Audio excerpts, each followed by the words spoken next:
Hello friends, അസ്സലാമു അലൈക്കും. NF Kannur കിച്ചണിലേക്ക് എല്ലാ കൂട്ടുകാർക്കും ഒരിക്കൽ കൂടി സ്വാഗതം. ഇന്ന് ഞാൻ വന്നിരിക്കുന്നത് കേക്ക് നല്ല സോഫ്റ്റും പെർഫെക്റ്റും ആയിട്ട് കിട്ടാൻ വേണ്ടിയിട്ട് കേക്ക് ബാറ്റർ തയ്യാറാക്കുമ്പോൾ ശ്രദ്ധിക്കേണ്ട 5 കാര്യങ്ങൾ നിങ്ങളുമായിട്ട് ഷെയർ ചെയ്യാൻ വേണ്ടിയിട്ടാണ്. ഈ 5 കാര്യങ്ങൾ ഫോളോ ചെയ്ത് കഴിഞ്ഞാൽ കേക്ക് തയ്യാറാക്കാൻ അറിയാത്തവർക്ക് പോലും നല്ല പെർഫെക്റ്റ് ആയിട്ടുള്ള സ്പഞ്ച് കേക്ക് തയ്യാറാക്കിയെടുക്കാം. അതോടൊപ്പം തന്നെ 1 kgയുടെ 2 കേക്കിനുള്ള ബാറ്റർ എങ്ങനെ ഒരുമിച്ച് തയ്യാറാക്കാമെന്നും ഞാൻ ഈ വീഡിയോയിൽ കാണിക്കുന്നുണ്ട്.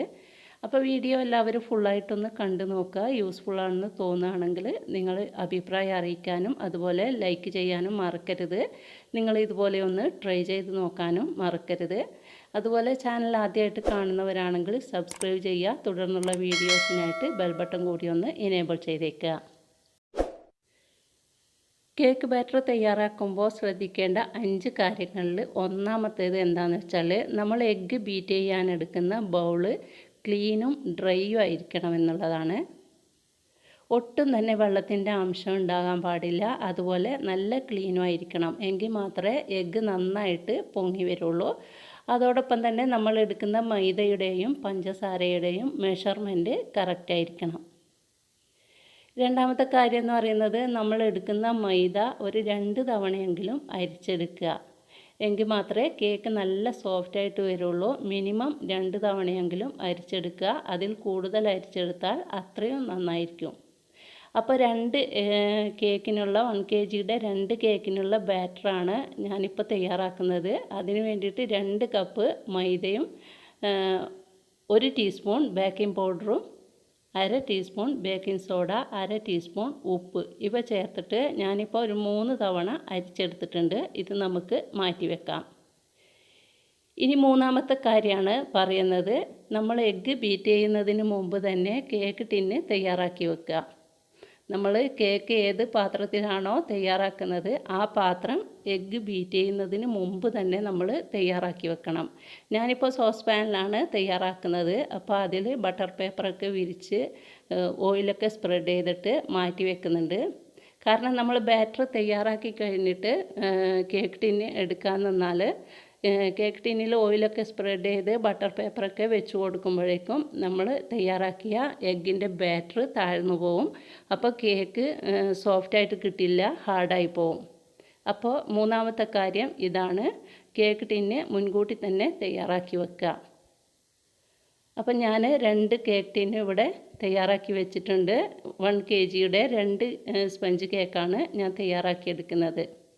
ഇനി നാലാമത്തെ കാര്യമാണ്, നമ്മൾ എടുക്കുന്ന എഗ്ഗ് എന്നും റൂം ടെമ്പറേച്ചറിലുള്ളതായിരിക്കണം. ഫ്രിഡ്ജിൽ വെച്ച എഗ്ഗാണെങ്കിൽ ഒരു 2 മണിക്കൂർ മുമ്പെങ്കിലും പുറത്തെടുത്ത് വെക്കുക. ഒരിക്കലും തണുത്ത എഗ്ഗ് ഉപയോഗിച്ചിട്ട് നമ്മൾ കേക്ക് തയ്യാറാക്കരുത്. അത് അപ്പം തന്നെ നമുക്ക് മനസ്സിലാവും, അത് ബീറ്റ് ചെയ്യുന്ന ടൈമിൽ അത് പൊങ്ങി വരില്ല. അതുകൊണ്ട് എപ്പോഴും എഗ്ഗ് എടുക്കുമ്പോൾ ശ്രദ്ധിക്കുക, റൂം ടെമ്പറേച്ചറിലുള്ള എഗ്ഗ് തന്നെ എടുക്കാൻ നോക്കുക. അപ്പോൾ ഞാനിവിടെ 7 എഗ്ഗാണ് എടുത്തിരിക്കുന്നത്. കാരണം 2 kg ആണ് ഞാൻ കേക്ക് തയ്യാറാക്കുന്നത്. 1 kgയുടെ 2 കേക്ക്. അതിന് വേണ്ടിയിട്ട് കുറച്ച് ചെറിയ എഗ്ഗായത് കാരണം ഞാൻ 7 എഗ്ഗ് എടുത്തിട്ടുണ്ട്. ഇല്ലെങ്കിൽ 6 എഗ്ഗാണ് ആവശ്യമായിട്ടുള്ളത്. ഇതിലേക്ക് 1.5 കപ്പ് ഷുഗർ, ക്രിസ്റ്റലായിട്ടുള്ള ഷുഗർ തന്നെയാണ് ആഡ് ചെയ്യുന്നത്, പൊടിച്ചിട്ടൊന്നുമില്ല. അപ്പോൾ 1 കപ്പ് മൈദക്ക് 3/4 കപ്പ് ഷുഗറാണ് നമ്മൾ ആഡ് ചെയ്യുന്നത്. ഇപ്പം ഞാൻ 2 കപ്പ് മൈദക്ക് 1.5 കപ്പ് ഷുഗർ ആഡ് ചെയ്തിട്ടുണ്ട്. അതിനുശേഷം നമ്മൾ 5ാമതായിട്ട് ശ്രദ്ധിക്കേണ്ട കാര്യം എന്താണെന്ന് വെച്ചാൽ, എഗ്ഗ് ബീറ്റ് ചെയ്യുമ്പോൾ മിനിമം ഒരു 8 മിനിറ്റെങ്കിലും ബീറ്റ് ചെയ്തെടുക്കുക. ഈ എഗ്ഗും ഷുഗറൊക്കെ കൂടിയിട്ട് നന്നായിട്ട് ഫ്ലഫി ആയി വരുന്നത് വരെ നമ്മൾ ബീറ്റ് ചെയ്തെടുക്കണം.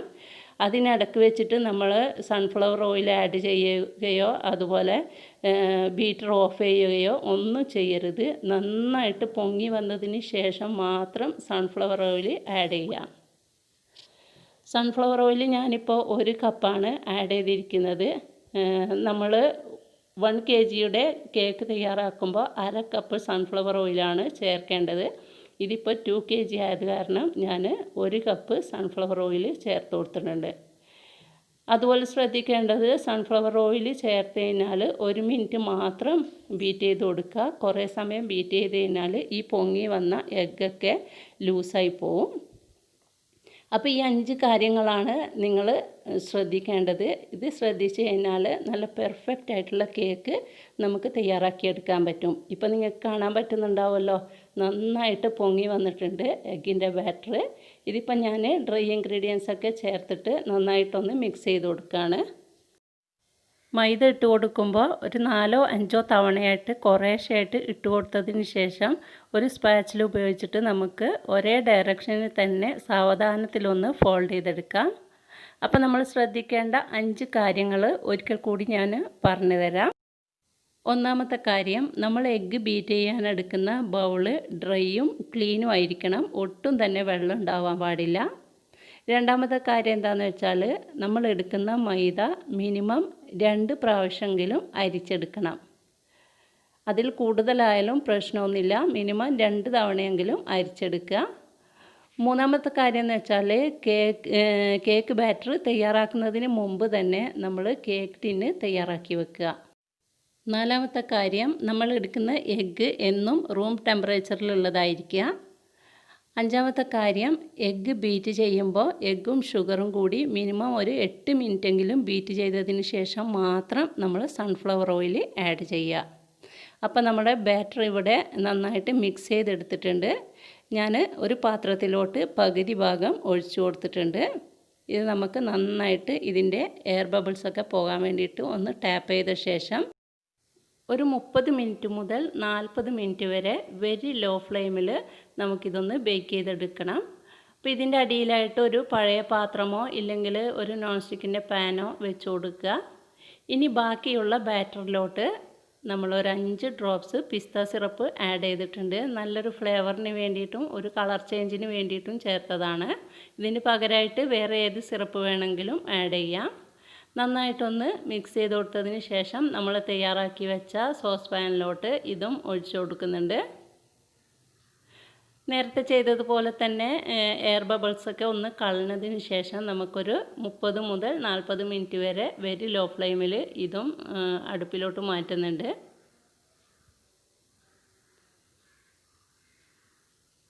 എനിക്കിത് ബേക്ക് ചെയ്തെടുക്കാൻ വേണ്ടിയിട്ട് ഏകദേശം 35 മിനിറ്റാണ് ആവശ്യമായിട്ട് വന്നത്. 30 മിനിറ്റിന് മുമ്പായിട്ട് നമ്മൾ ഒരിക്കലും സോസ് പാന് തുറന്ന് നോക്കരുത്. അപ്പോൾ പൊങ്ങി വന്ന കേക്ക് താഴ്ന്നു പോവും, നടുവശം കുഴിഞ്ഞു പോവും. അതുകൊണ്ട് 30 മിനിറ്റിന് ശേഷം മാത്രം തുറന്ന് നോക്കുക. ഇപ്പോൾ ഒരു 35 മിനിറ്റിന് ശേഷം നല്ലൊരു സ്മെല്ലൊക്കെ വരുന്ന ടൈമിൽ ഞാനിത് തുറന്ന് നോക്കിയിട്ടുണ്ട്. കേക്ക് ഇവിടെ നന്നായിട്ട് ബേക്കായി വന്നിട്ടുണ്ട്. കണ്ടോ, ഞാനൊരു നൈഫ് വെച്ചിട്ട് കുത്തി നോക്കുകയാണ്. നല്ല ക്ലീൻ ആയിട്ടാണ് വരുന്നത്. അപ്പോൾ ഇനി നമുക്ക് മറ്റേ കേക്ക് കൂടി നോക്കാം. ഈ കേക്കും നല്ല പെർഫെക്റ്റ് ആയിട്ട് പൊങ്ങി വന്നിട്ടുണ്ട്, നിങ്ങൾക്ക് കാണാൻ പറ്റുന്നുണ്ടാവും.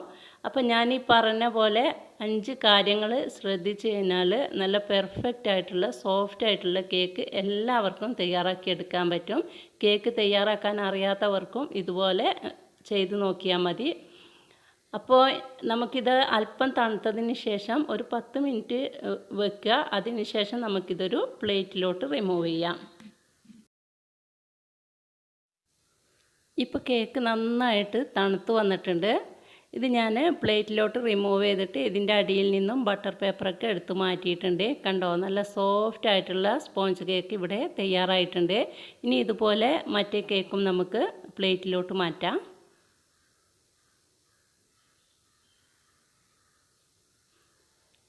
കണ്ടോ, നല്ല അടിപൊളി സ്പോഞ്ച് കേക്കാണ്. അപ്പോൾ എല്ലാവരും ഈ മെത്തേഡ് ഒന്ന് ഫോളോ ചെയ്യുക.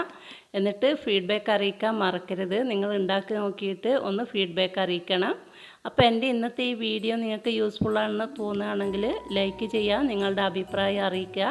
അതുപോലെ കൂട്ടുകാർക്കും ഫാമിലിക്കൊക്കെ ഒന്ന് ഷെയർ ചെയ്ത് കൊടുക്കുക. ചാനൽ ആദ്യമായിട്ട് കാണുന്നവരാണെങ്കിൽ സബ്സ്ക്രൈബ് ചെയ്ത് എന്നെ സപ്പോർട്ട് ചെയ്യുക. തുടർന്ന് ഞാൻ ചെയ്യുന്ന ഇതുപോലുള്ള വീഡിയോകൾ നിങ്ങൾക്ക് നോട്ടിഫിക്കേഷനായിട്ട് ലഭിക്കാൻ വേണ്ടിയിട്ട് ആ കുഞ്ഞു ബെൽ ബട്ടൺ ഇനേബിൾ ചെയ്ത ശേഷം മുകളിൽ കാണുന്ന ഓൾ എന്ന ഓപ്ഷൻ കൂടി ക്ലിക്ക് ചെയ്യുക. അപ്പോൾ ഇൻഷാ അല്ലാഹ് ഇനിയും നല്ല നല്ല റെസിപ്പികളുമായിട്ട് നമുക്ക് വീണ്ടും കാണാം. അതുവരെ എല്ലാവർക്കും താങ്ക്സ് ഫോർ വാച്ചിങ്.